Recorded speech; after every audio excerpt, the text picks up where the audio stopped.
নমস্কার বন্ধুরা, কেমন আছো সবাই? আমি তপতি আবার একটা নতুন ব্লগ নিয়ে চলে আসলাম। অনেক দিন পর ব্লগ দিলাম, কারণ সত্যি বলতে ভিডিও করাও হচ্ছে না, আর এমনি শরীরটাও ভালো নেই।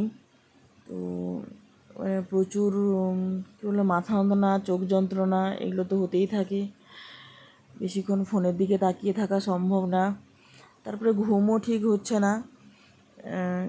দিনের বেলা তো একদমই ঘুমাতে পারি না, সেই সকালবেলা থেকে উঠি।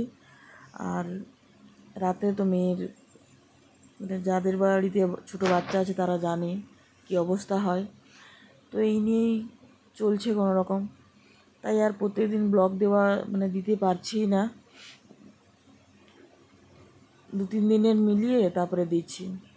তো এটা হচ্ছে শুক্রবার আর শনিবারের ব্লগ ছিল। কালকে আর রোববার জামাই ষষ্ঠী, তাই আর ব্লগটা দিইনি। কে ব্লগ দেখবে, তাই একটা এমনি রিলস বানিয়ে দিয়েছিলাম। আর এই যে মেয়েকে নিয়ে ছাদে একটু মোটামুটি ছাদে নিয়ে গেলে একটু খাওয়া হয়, সঙ্গে পাপার কথা বললেই একটু খাওয়াটা হয়। এরপর আমি একটু মুড়ি খাচ্ছিলাম। মুড়িটাকে একটু কড়াই নেড়ে নিয়েছিলাম কালো জিরা আর লঙ্কা ফঙ্কা দিয়ে। এরপর এই যে মিষ্টির পাপা এই পেয়ারাটা নিয়ে এসেছিলো। এই পেয়ারাটা বেশ ভালোই লাগে খেতে। ওটা শুক্রবার দিন রাতের ব্লগ ছিল। এই যে ব্লগ বলছি, ভিডিও করেছিলাম। এই ডালটা কী সুন্দর কারি পাতা দিয়ে হেভি হয়েছিল, কিন্তু সত্যি সুন্দর হয়েছিল। ডালটা সেই সুন্দর হয়েছিল। সত্যি নিজে রান্না করছি, নিজের প্রশংসা না, সত্যিই ভালো হয়েছিল। তো এই হচ্ছে তার ফাইনাল লুক। আর কি বানিয়েছিলাম বলো তো, আর বাঁধাকপি ভাজা।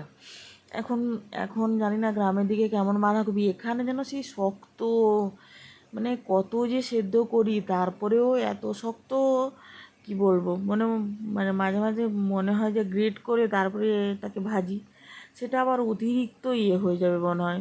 তো তাও তো খুব সুন্দর। আর এটা তো থাকবেই, যেদিনকে ডাল ডিম ভাজা যেন না হলে জমে না ব্যাপারটা। তো সেটা একদম খেতে বসে ভাতের থালায় ভাত টাত বেড়ে দিয়ে তারপরে ডিমটা ভাজি, পুরো গরম গরম ডিম ভাজা পুরো সেই জমে যায়। এটা হচ্ছে শনিবার দিন, যেদিন বড়মশাই ছুটি থাকে। তো সেদিন মাছ আনলো মাছের টক তো বানাতেই হবে, এটা পুরো বাঁধা ধরা। আর মাছের তেল দিয়ে বেগুন দিয়ে একটা তরকারি হবে। তো আর পুঁই শাক দিয়ে মাছের মাথা দিয়ে একটা তরকারি বানিয়েছিলাম।